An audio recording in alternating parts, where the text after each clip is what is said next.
봉익주로교회 성도 여러분들 일주일 동안 안녕하셨습니까? 6월 14일 우리 주일 예배를 시작하도록 하겠습니다. 우리 먼저 묵상 드리겠습니다. 살아계신 주 아버지 감사합니다. 한 주간도 저희들을 지켜주시고 이 시간 온 가족이 함께 예배 드릴 수 있도록 허락하심을 감사드립니다. 아버지 이 시간도 함께 하셔서 영광 받아주시고 주님 영적인 분별력으로 하나님의 말씀을 이해하고 또 품을 수 있도록 허락하여 주시옵소서. 감사드리며 모든 말씀 주 예수 귀하신 이름으로 기도드립니다. 아멘. 우리 다 함께 주님께 찬양 올려드리겠습니다.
한번 처음부터 고백합시다. 나는 하나님을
가지 소원 주의 아름다우심 보며 사랑 노래하는 것 나의 왕 되신 주님의 얼굴 구하며 주 사랑 안에 머물러 다시 한번 고백하며 주 앞에 나가겠습니다.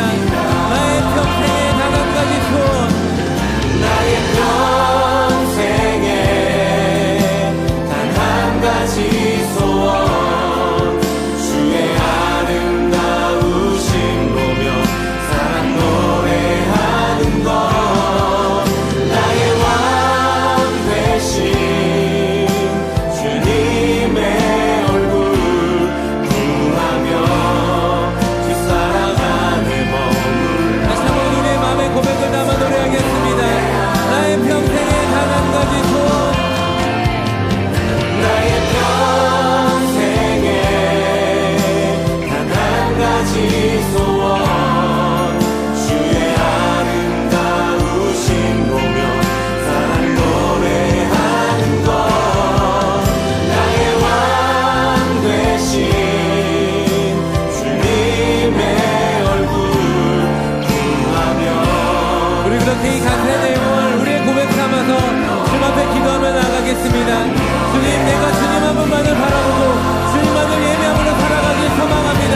하나님, 나의 삶 가운데 찾아오셔서 하나님의 놀라신 사랑과 은혜를 더하여 주셨던 우리 이 시간 가운데 함께 하셨던 주님의 놀라신 사랑과 은혜가 하나님 우리 삶에서도 우리 삶의 모든 순간순간마다 함께하여 주시고 인도하여 주셔서도 이렇게 우리 삶을 주님 앞에 올려드리면서 같이 기도하시며 나가겠습니다. 오 주님, 우리 모든 것 되신 주님, 우리가 주님 한 분만을 바라보고 나아갑니다. 하나님, 주님 살려오신 주님 감사와 찬양 드립니다. 하나님, 그 어떤 것도 비교할 수 없는 하나님 은혜와 사랑 우리 가운데 더하여 주셔서 감사드립니다. 하나님, 우리가 주님을 바라보고 주님의 은혜 가운데 함께하여 주신 주님, 우리가 주님을 바라보고 복 있는 사람은 악인들의 꾀를 따르지 아니하며 죄인들의 길에 서지 아니하며 오만한 자들의 자리에 앉지 아니하고 오직 여호와의 율법을 즐거워하여 그 율법을 주야로 묵상하는도다. 아멘. 주님 아버지 감사합니다. 오늘도 주님 말씀 가운데 저희들의 삶을 내려놓기를 소원합니다. 말씀을 통해 거울과 같이 우리 삶을 비춰주시고 우리 삶 가운데 주님 앞에 알고 지은 죄 모르고 지은 죄 하나하나 밝혀주셔서 더욱더 주님께 기쁨과 영광 올려드리는 그런 모든 성도들 될 수 있도록 축복하여 주시옵소서. 무엇보다 하나님의 마음을 알게 하시고 주님께서 우리를 얼마나 사랑하신지 깨닫게 하시고 그것을 통해 더욱더 믿음으로 하나님 신뢰하며 나가는 우리 되게 하여 주시옵소서. 감사드리는 모든 말씀 주 예수 귀하신 이름으로 기도드립니다. 아멘. 다 같이 사도신경으로 신앙 고백하겠습니다.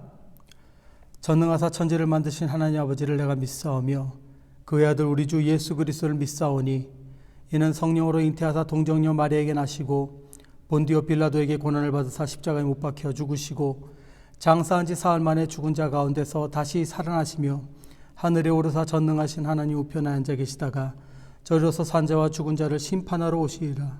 성령을 믿사오며 거룩한 공예와 성도가 서로 교통하는 것과 죄를 사하여 주시는 것과 몸이 다시 사는 것과 영원히 사는 것을 믿사옵나이다. 아멘. 이 시간에는 저희 교회 안수 집사님이신 김희동 집사님께서 저희를 대표해서 기도해 주시겠습니다. 사랑의 하나님 아버지, 오늘도 주님 앞에 예배드릴 수 있도록 인도하여 주셔서 감사를 드립니다. 상한 갈대를 꺾지 않으시고 꺼져가는 등불을 끄지 않으시는 하나님의 공률하심을 기억합니다.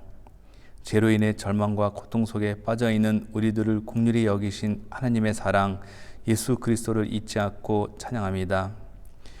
주님, 이 사랑 잊지 않고 살아가게 인도해 주옵소서. 주님 앞에 이렇게 기도는 하지만 순간순간마다 찾아오는 죄로 인해 나의 생각과 감정만을 쫓아 살아간 지난 날들을 고백합니다. 육체가 주는 편안함에서 벗어나 더욱더 주를 바짝 쫓아가는 삶을 살아갈 수 있도록 인도하여 주시옵소서. 늘 나와 동행하는 성령님을 잊지 않고 그분과 동행하는 삶을 살아가게 하소서. 주님, 이 세계에 휘몰아치고 있는 코로나 바이러스를 주님께서 아십니다. 두려움과 공포로 휩싸여 있는 이 세계를 주님 간절히 기도하오니 국률의 눈으로 죄악된 영혼을 불쌍히 여기사 하루속히 이 땅의 바이러스를 멈춰 주시옵소서. 주님 앞에 참되게 예배드리고 찬양하며 기도하는 영혼들의 간구에 주님 하루속히 응답하여 주시옵소서. 아버지 하나님, 은혜가 아니면 안 됩니다.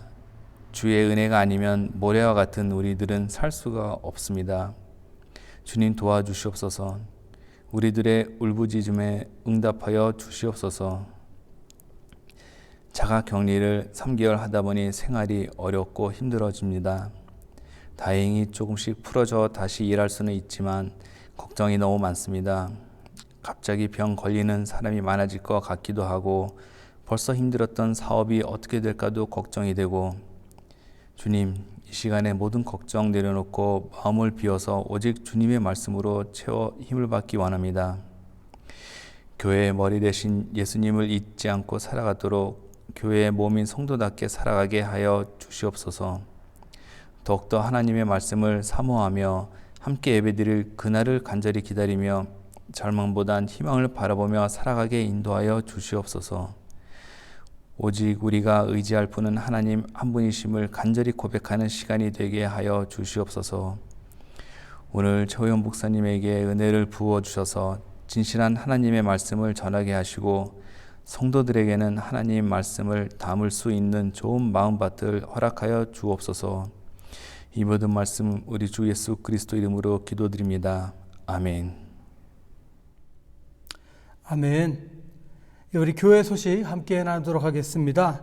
오늘도 각자 가정에서 온 가족이 함께 감사하는 마음으로 신령과 진정으로 예배 드리시는 시간 되실 줄 믿습니다. 이번 주에는 11번째 암송구절 마태복음 4장 19절을 암송하겠습니다. 말씀하시되 나를 따라오너라 내가 너희로 사람을 낚는 어부가 되게 하리라 하시니. 여러분 페이스북과 카톡에도 올려드렸고요. 이번 주에 그 암송 구절들을 보내드리겠습니다. 각자 집에서 많이 암송하시고 곧 저희들 대회를 준비할 테니까 열심히 암송해 주십시오. 교육부 학생들과 교사들, 담당 사역자분들 위해서 계속 기도 부탁드립니다. 특히 우리 학생들을 위해서 기도해 주시고요. 우리 담당자 되시는 전사님들 또 저를 비롯해서 선생님들 계속 기도해 주시면 감사하겠습니다. 신방을 원하시는 분들을 기다립니다. 연락 주시면은 사무실도 좋고 가정도 좋고 일터든지 어디든지 찾아뵙도록 하겠습니다. 잠시라도 목자와 함께 주님께 감사드리며 또 사업을 하나님께 올려드리고 하나님이 인도하시기를 소원하시는 분들은 언제든지 연락 주시면 찾아뵙도록 하겠습니다.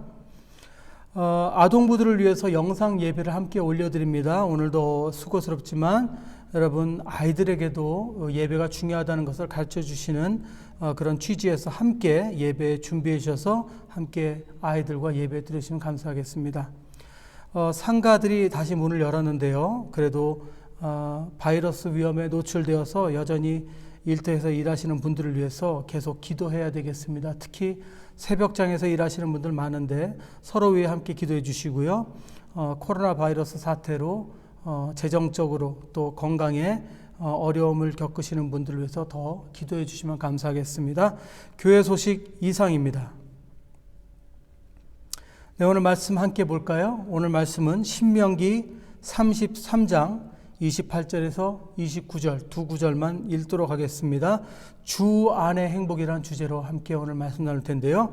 우리 신명기 33장 28절 29절 먼저 보겠습니다.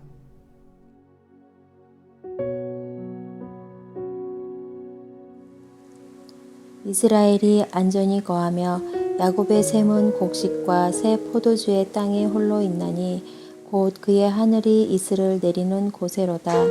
이스라엘이여 너는 행복한 사람이로다. 여호와의 구원을 너같이 얻은 백성이 누구냐. 그는 너를 돕는 방패시요 내 영광의 칼이시로다. 내 대적이 내게 복종하리니 내가 그들의 높은 곳을 밟으리로다.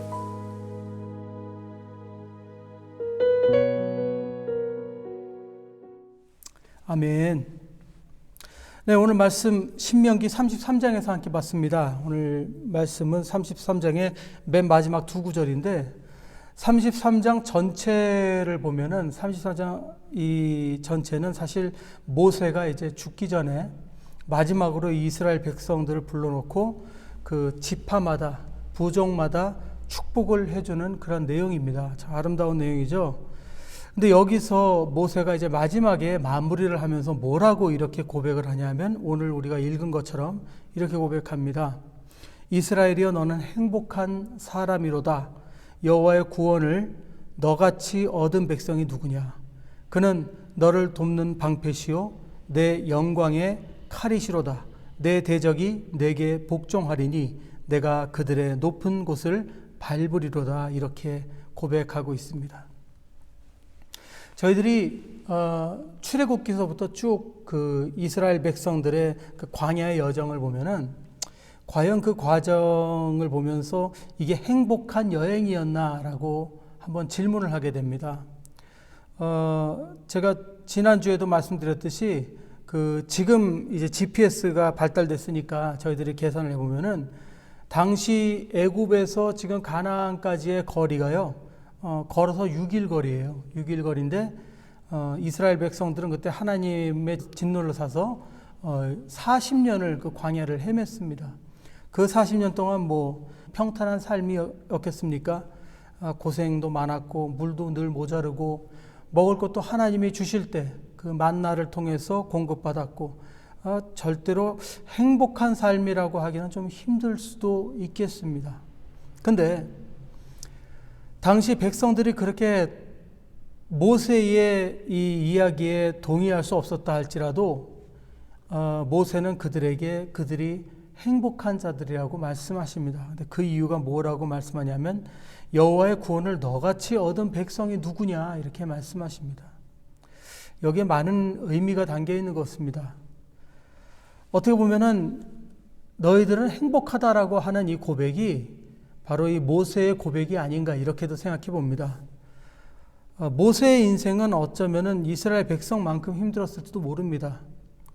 물론 40년간 애굽 바로의 그 딸의 양자로 지냈지만 그 안에서 편한 삶을 산 것 같지는 않습니다. 자신의 정체성 때문에 혼동을 가지고 살다가 결국은 사람을 죽이고 40년 동안 도망자로 광야에서 목자로 살게 되죠. 그러다 나이 80이 돼서야 하나님께서 다시 그를 부르시고 이스라엘 백성들을 이끌고 가는 인도자로서 또다시 40년을 광야에서 정말 갖은 역경과 고생 그리고 죽을 고비들과 그리고 전쟁을 겪으면서 그렇게 인도해 오다가 마지막에는 그 실수 하나 때문에 그 하나님께서 약속하신 결국 그 가나안에는 못 들어가게 되는 것이 모세의 운명입니다. 근데 모세는 마지막에 뭐라고 고백하냐면 행복하다고 고백한다는 것이죠. 이것이 참 아이러니할 수가 없습니다. 어떻게 보면 모세는 우리가 생각하는 우리가 알고 있는 그런 행복의 가치와는 다른 가치에서 자신의 삶을 돌아본 것이 아닌가 이렇게 생각해 봅니다. 행복이란 말은 참 듣기가 좋죠. 예, 달콤합니다. 어떤 분들은 아예 행복을 포기하고 사시는 분들도 계신 것 같아요. 행복은 고사하고 오늘 하루만이라도 좀 마음 편하게 살다 가고 싶다 하는 분들도 계신다고 합니다. 많이 지치신 거죠. 희망도 잃으시고. 하지만 그럼에도 행복하고 싶지 않은 사람이 어디 있겠습니까? 무엇을 통해 행복을 느낄 수 있을까요? 너무나도 다양한 것이죠. 중요한 것은 일시적이고 거짓된 기쁨도 행복으로 혼동될 수 있기 때문에 진정한 행복을 찾는다는 것은 그리 쉬운 일은 아니라는 것입니다. 아주 오래전에 본 영화 중에 윌 스미스라는 헐리우드 배우가 출연하는 행복을 찾아서라는 영화를 본 적이 있습니다.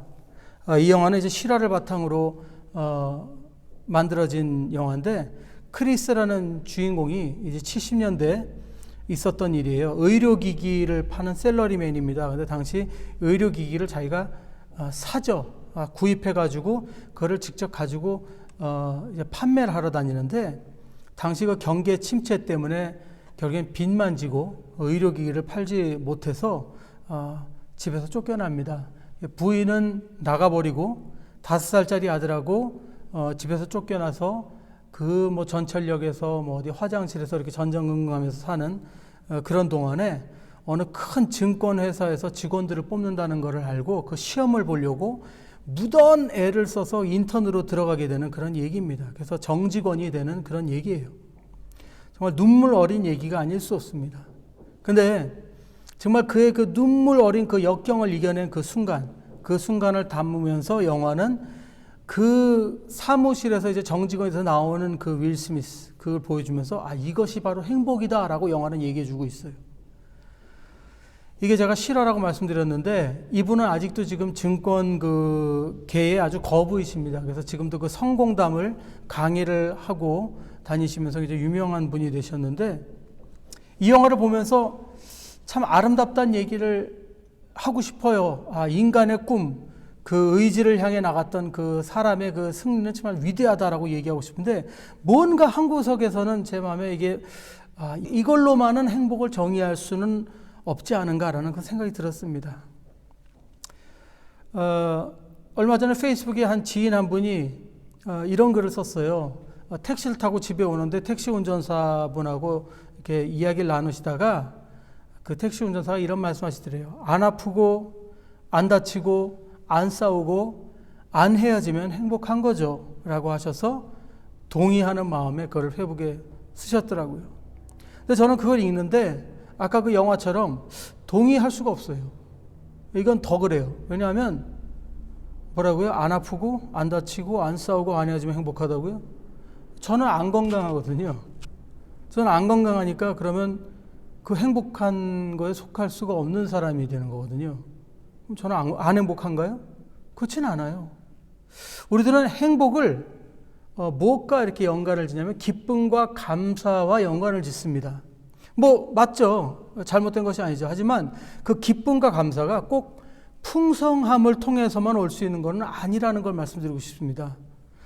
제가 미국에 있을 때 친구들하고 라스베가스를 한 2번 정도 갔고 또 우리 저 찬양팀들하고 1번 정도 갔는데요. 볼거리는 많거든요. 놀러 갔어요. 근데 이제 밤에 뭐 할 게 없으니까 심심해서 제가 뭐 도박하는 사람도 아니고 그 호텔 이렇게 아래를 내려갔더니 호텔마다 거기 다 카지노가 있거든요. 내려가 보면은 정말 많은 기계들이 그 지하실에 그냥 그 조명하고 쫙 깔려 있고요. 거기서 사람들이 전부 담배 피면서 그 술 마시면서 앉아가지고 그 기계 이거 잡아당기고 있어요. 밤을 새면서 기계 동전 넣어가면서 잡아당기고 이거 잡아당기는 아닌 거야. 이거 스위치 누르는 거야 스위치. 그 게임하는 분들이 있어요. 근데 그분들이 거길 그냥 왔냐? 비싼 돈 주고 왔거든요. 근데 비싼 돈 줘가지고는 밤새 그러고 있는 겁니다. 근데 재밌는 게 있어요. 그분들 얼굴 쫙 보면요. 행복해 보이는 분이 하나도 없어요. 제가 왜 이 말씀을 드리냐면요. 많은 분들이 인생 가운데 저런 도박과 같은 그런 시도를 하면서 거기서 행복을 찾으려고 애를 쓰는 그런 분들이 참 많다는 것이죠. 이번에 바이러스 사태로 재밌는 걸 좀 정리해 봤습니다. 첫째는 전에는 사소한 거라고 생각했는데 전에 깨닫지 못했던 작은 행복들 그것들을 좀 적어 봤어요. 뭐 이건 제 개인적인 겁니다. 제 개인적인 거. 제가 좋아하는 거.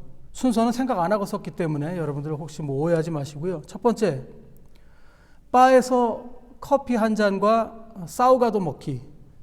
그 제가 굉장히 좋아하는 겁니다. 두 번째, 길에서 음식 사 먹으면서 이웃들과 수다 떨기. 우리 저 아파트 단지 바깥에 가면 그 뭐 이렇게 에스페치오 가지고 파는 거 있거든요. 그럼 거기 앉아가지고 먹으면서 뭐 이웃 사람들하고 막 얘기하고 되게 좋아하거든요. 세 번째, 쇼핑센터나 분주한 그런 도심을 좀 걸어다니면서 산책하기. 좀 걷는 거 좋아합니다. 또 네 번째, 교회에서 성도님들하고 점심 먹으면서 떠들기. 재밌잖아요. 예배 끝나고 같이 모여서 재밌는 얘기 좀 하고 주중에 있었던 얘기도 하고. 다섯 번째, 모여서 찬양으로 예배 드리기. 이게 다섯 번째로 좀 들어가서 죄송합니다. 근데 그냥 뭐 순서가 없어요. 전에는 이게 참 가치를 두지 않았던 것들인데 이게 얼마나 큰 행복이었는지 이제 깨닫게 됐죠.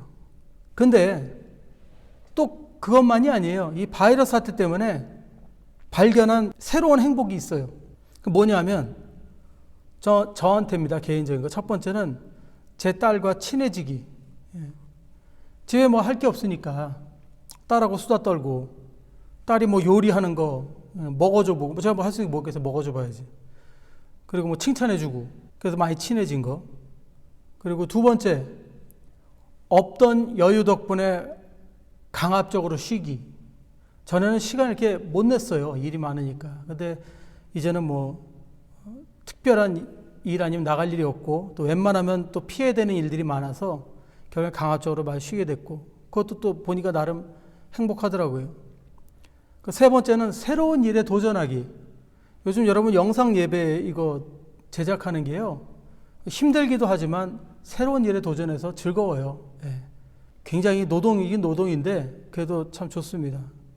네 번째는 건강 더 돌보기. 저는 건강을 이렇게 잘 못 돌봤습니다. 근데 집에 있으니까 더 인슐린도 잘 체크하고, 당도 더 체크하고, 먹는 것도 조심하고 그런 것 같아요. 다섯 번째는 신앙과 제 삶을 돌아보기. 묵상하는 시간이 많아졌어요. 시간도 좀 여유가 있고, 기도하고 말씀 보는 시간도 많고, 찬양 혼자서 찬양하는 시간도 있고. 그리고 여섯 번째, 오래된 일들을 좀 업그레이드하기. 늘 이렇게 해오던 건데 좀 정리하고 이래야 되는데 정리하지 못했던 것들, 그리고 새로 업그레이드하는 그런 시간이 생겼습니다. 이렇게 두 가지를 놓고 보니까 바이러스 때문에 행복해진 일도 있고, 또 바이러스 덕분에 전에 행복했던 걸 몰랐는데 깨달은 것도 있고 그렇습니다. 행복은요, 보니까 관점에 따라서 참 다른 것 같습니다. 저는 좀 요즘 좀 슬플 때가 언제냐면, 요즘 건강이 좀 안 좋아졌기 때문에 전처럼 일을 많이 이렇게 할 수가 없어요. 근데 그것보다 더 슬픈 게 뭔지 아세요? 제가 좀 이런 상황이 되다 보니까 주위에서 가끔 저를 뵙는 분들이, 어떤 분은 저를 너무 불행하다고 생각하시는 분들이 계세요. 그래서 저를 만날 때 얼마나 불쌍하게 바라보시는지 모릅니다. 저희 식구들은 뭐 그냥 그런가 보다 하고 사는데, 가끔 길에서 누구 이렇게 만나서 어쩌다 이렇게 만나게 되면은 이런 분들이 있어요. 아유, 목사님 건강이 이래서 어떻게 해요? 우리 사모님 너무 고생되시죠? 기도하고 있어요. 그러면서 정말 불쌍하게 쳐다보시는 거예요. 그럼 어떻게 해요? 저도 뭐 해맑게 웃고 있을 수는 없잖아요. 그럼 저도 이렇게 웃다가 아유 감사합니다. 아픈 척하면서 아픈 척, 아유 감사합니다. 사실 저희 집사람도 뭐 사실 저 때문에 그렇게 크게 힘든 거 없어요. 진짜 억울한 건, 제가 힘든 거 없다 그러면 막 저한테 뭐라고 그러세요. 목사님 몰라서 그러지, 사모님이 얼마나 힘드시겠냐고. 그럼 또 집사람도 막 힘든 척 해야 되잖아요. 그러면서 아유 저는 괜찮아요. 이 사람만 건강하다면 뭐 기도해 주셔서 감사해요. 뭐 밥만 잘 먹어요 집에서. 이럴 때가 많아요. 몸이 불편한 건 맞아요. 그리고 힘든 것도 가끔 있어요. 근데 제가 기억력이 별로 안 좋아서 그런지 하루 아프고 하루 안 아프고 그러거든요. 추석한 날 좀 아프고. 근데 안 아픈 날은 언제 안 아팠냐는 식으로 또 살아요. 그 저희 딸이 지 아빠가 하루는 짜증내고 하루는 싱글벙글 하니까 미친 사람인 줄 알아요. 하지만 불행하진 않다는 거죠. 자 보세요. 제가 돈 버는 목적으로 일하는 사람도 아니잖아요. 저는 하나님 부르심대로 살고 있으니 그냥 부르신 대로, 시키시는 대로, 목적대로 살고 있는 것이고, 또 뭐 제대로 하고 있는 건 하나도 없는 건 압니다. 하지만 저 나름 저에게 쥐어진 일들, 거기에 대해서 복음을 열심히 선포하고 있고, 그리고 또 그럴 때 있어요. 좀 반응이 없고 뭐 열매도 없는 것 같아서 좀 우울할 때가 있지만, 여기에 대해서도 하나님께 맡기고 하나님이 알아서 하실 거고, 제가 그거에 대해서 간섭할 일이 아니니까 좀 가끔 갈등은 좀 하지만 그래도 마음 편하게 사는 편입니다. 아마 여기 성도님들 비교해도 저 굉장히 행복 지수가 높은 교인 중에 저도 속할 겁니다. 저는 오늘 여러분들에게 참 행복은 주님께 있습니다. 이런 얘기 하려고 하는 게 아니라, 물론 행복은 주님 안에 있죠. 있는데 제가 오늘 여러분과 나누기 원하는 행복은 그런 얘기를 드리려고 하는 것이 아니라 병도 있고 또 가난하고 고난이 있는데 그것을 뛰어넘을 수 행복이 있다는 말씀을 해드리고 싶은 겁니다. 그러니까 행복의 조건이 어떤 풍성함과 어떤 노력만으로만 이루어질 수 있는 것은 아니라는 걸 말씀드리는 것이죠. 신앙은 그래서 복되다는 것입니다. 우리가 하나님 믿는다는 것은 그래서 복되다는 거예요. 자, 인간이 행복해질 수 있는 조건을 어떻게 정리하면 될까요? 물질, 명예, 권세. 근데 이런 것들을 다 갖추시고도요, 세상에는 자살하는 사람들이 너무너무 많습니다. 여러분, 인간이 생각하는 행복을 크게 두 가지로 한번 나눠볼까요? 첫째는 동물적 행복이 있습니다. 동물적 행복. 뭘까요? 배부르고 등 따숩고 즐겁고 하면 행복하다. 이거는 뭐 동물, 뭐 짐승적인 그런 행복이죠. 짐승 뭐 배부르고 등 따스면 그냥 신나잖아요. 종족 번식, 본능 충족. 그걸로 그냥 만족해 하잖아요. 근데 사람이 동물이 아니잖아요. 그래서 사람은 동물이 아니기 때문에 이게 계속 반복되면 권태를 느끼죠. 그럼 두 번째 뭐가 있을까요? 윤리적 행복이 있습니다. 윤리적 행복. 노후가 보장이 되고 또 적은 것을 바라고 무소유, 무소유. 감사하고 남과 비교하지 말고 나누며 살면 행복하다는 거죠. 보람된 거 얘기하는 보람된 거. 그런데 문제는 우리가 이렇게 살 수 있을까요? 항상? 그렇게 확신할 수 있습니까? 그렇지 못하다는 것이죠. 우리는 그렇게 살 수 있는 존재가 안 됩니다. 그리고 우리 노후가 보장된다 할지라도 그건 결국 육신에 관한 것이지 영혼에 관한 것은 아니거든요. 그러면 성경에 나타난 행복은 어떤 걸까요? 신약하고 구약 이렇게 둘로 나눠서 보자면 구약의 행복은요, 어떤 것인가? 저는 다윗이 시편 1편에 기록한 복 있는 사람은 악인의 길을 쫓지 아니하며 죄인의 길에 서지 아니하며 오만한 자의 자리에 앉지 아니하고 오직 여호와의 율법을 즐거워하여 그 율법을 취하러 묵상하는 자로다. 저는 시냇가에 심은 나무가 시절을 쫓아 과실을 맺으며 그 잎사귀가 마르지 아니한 같으니 그 행사가 다 형통하리로다. 이런 율법적 행복이 있다고 생각합니다. 그렇죠. 우리가 말씀에 있는 그 하나님 말씀대로 따라 사는 그 기쁨이 있습니다. 신명기 10장 13절에도 이렇게 말씀하셨죠. 내가 오늘날 내 행복을 위하여 내게 명하는 여호와의 명령과 규례를 지킬 것이 아니냐. 구약의 행복이란 단어가 두 번 나오는데요. 오늘 우리가 읽은 말씀하고 신명기 10장에 나오는데 여기 이렇게 돼 있어요. 내 행복을 위하여 내게 명하는 여호와의 명령과 규례를 지킬 것이 아니냐. 하나님의 말씀을 지키면 행복하다는 것이죠. 하나님의 말씀 지키는 가운데 기쁨이 솟아난다는 말입니다. 그럼 신약에는 어떻게 행복을 정리할까요? 신약은 두 가지 다 예수 그리스도로 정리될 수 있습니다. 첫째는 복음적 행복입니다. 복음적 행복. 그러니까 영적인 행복이죠. 모세는 율법에서 시작했다면 예수 그리스도는 율법의 마침이라고 하셨죠. 그래서 산상수훈의 심령의 행복을 이렇게 가르칩니다. 심령이 가난한 자는 복이 있나니 천국이 저희 것이며 애통하는 자는 복이 있나니 저희가 위로를 받을 것이며 온유한 자는 복이 있나니 저희가 당을 기업으로 받을 것이며 의에 줄이고 목마른 자는 복이 있나니 저희가 배부를 것이며 긍휼히 여긴 자는 복이 있나니 저희가 긍휼히 여김을 받을 것이며 마음이 청결한 자는 복이 있나니 저희가 하나님을 볼 것이며 화평케 하는 자는 복이 있나니 저희가 하나님의 아들이라 일컬음을 받을 것이며 의를 위하여 핍박을 받는 자는 복이 있나니 천국이 저희 것임이라. 이게 다 누구를 통한 행복이죠? 다 예수 그리스도를 통해 받는 복을 말씀한 것입니다.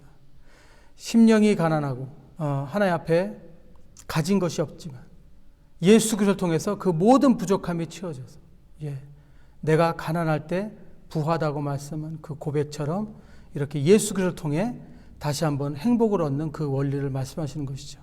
그 다음에 두 번째는 사도 바울의 고백입니다.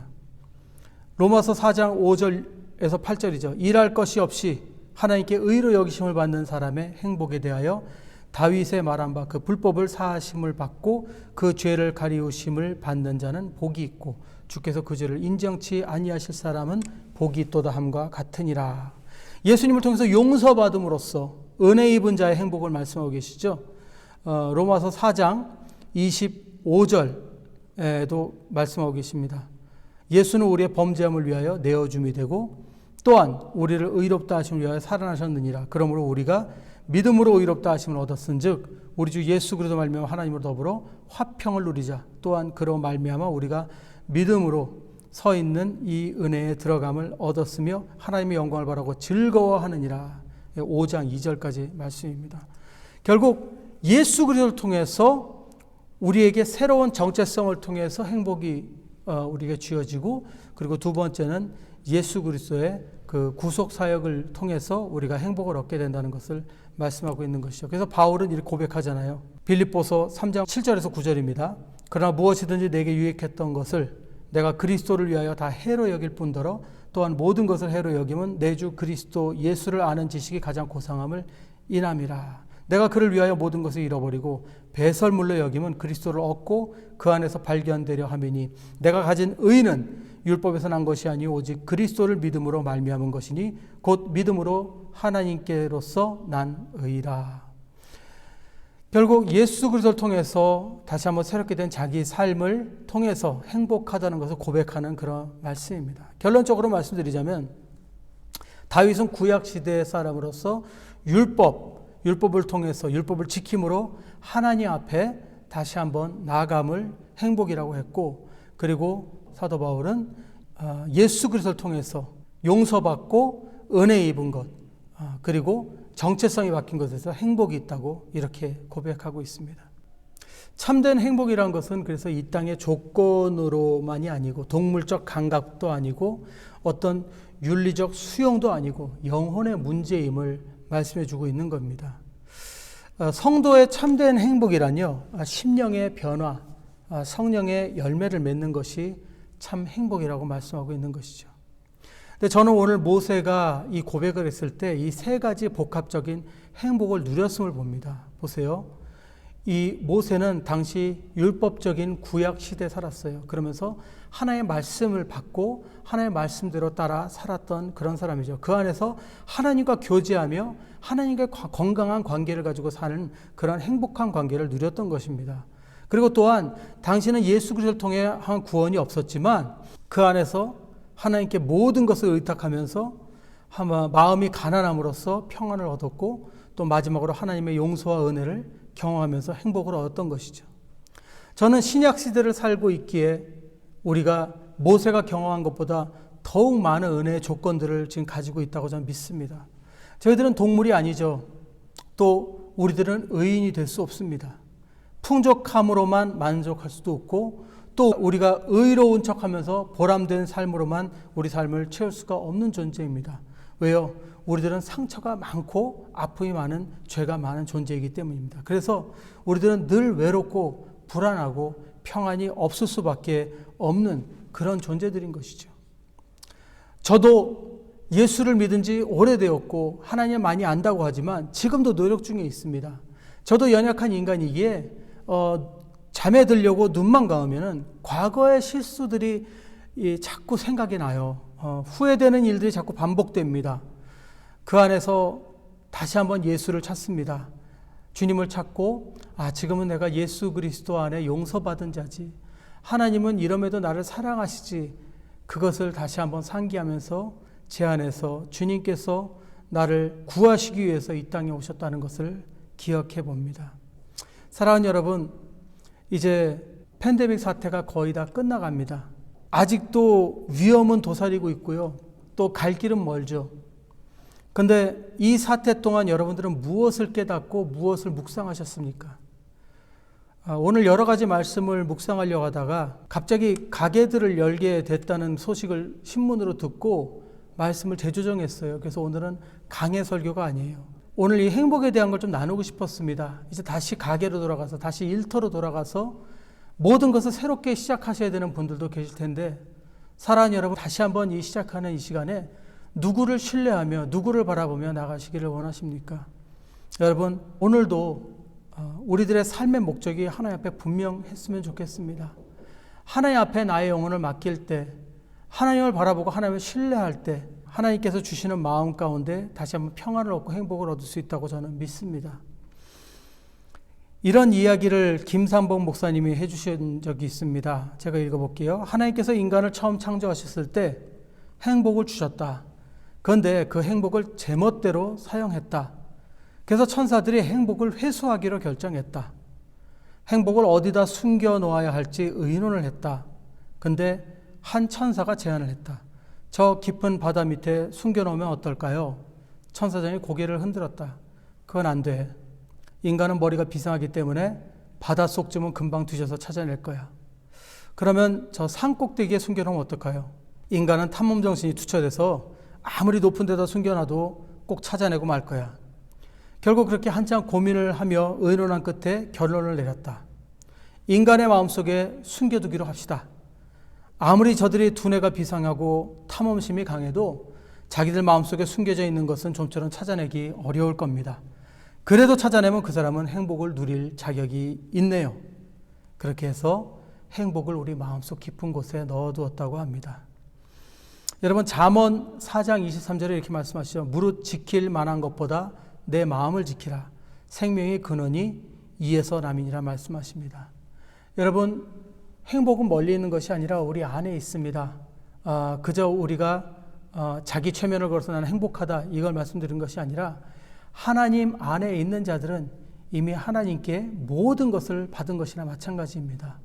여러분, 그것을 기억하시고 불만, 불평, 힘들고 어려운 일이 있더라도요, 오늘도 하나님 안에 우리가 행복할 수 있다는 것을 다시 한번 기억하시고 모세처럼 큰 것을 바라보시고 지금 현 상태에 집중하지 마시고 오늘도 또 한 주 동안 일터에서 또 가정에서 행복함을 마음에 품고 달려가시는 저와 여러분들 되실 줄 믿습니다.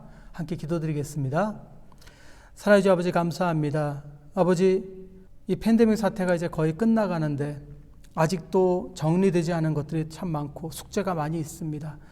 위험에 노출되어 있지만 사업을 하셔야 되는 분들은 있고 그 가운데 불안함은 계속 커져가고 있습니다. 주님, 저희들을 사랑하시고 늘 저희와 함께 하신 줄 믿습니다. 아버지, 저희들 마음에 다시 한번 주님께서 평안을 허락하여 주시고 주 안의 행복을 다시 한번 발견하게 하시고 깊이 말씀 묵상하며 주님께서 주신 것들을 계수하며 기쁨으로 감사로 한 주 이겨나갈 수 있도록 축복하여 주시옵소서. 아버지, 감사드리는 모든 말씀 주 예수 귀하신 이름으로 기도드립니다. 아멘.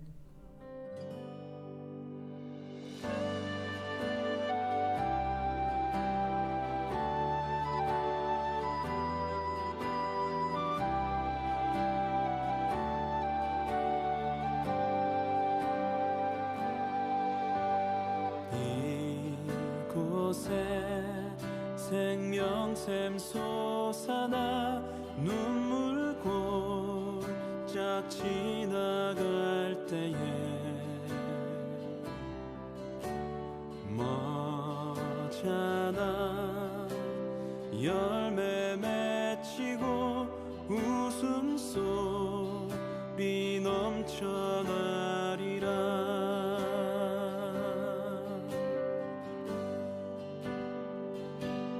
꽃들도 구름도 바람도 넓은 바다도 찬양하라 찬양하라 예수를.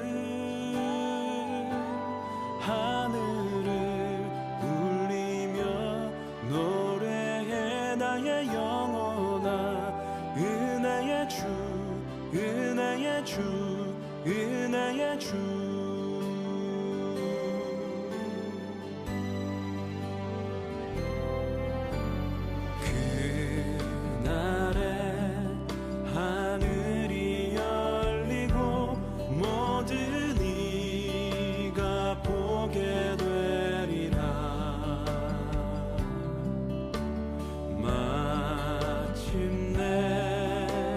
꽃들이 피고 영광의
예수를 하늘을 울리며 노래해 나의 영혼아 은혜의 주 은혜의 주 은혜의 주 은혜의 주 은혜의 주 은혜의 주 은혜의 주 은혜의 주 예수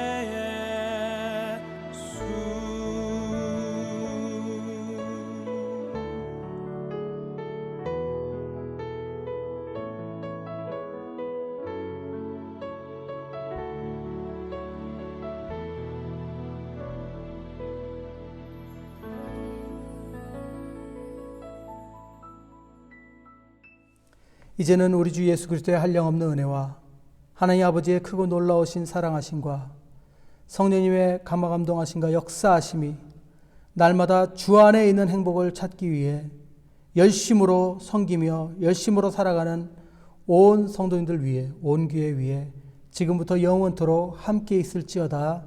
아멘.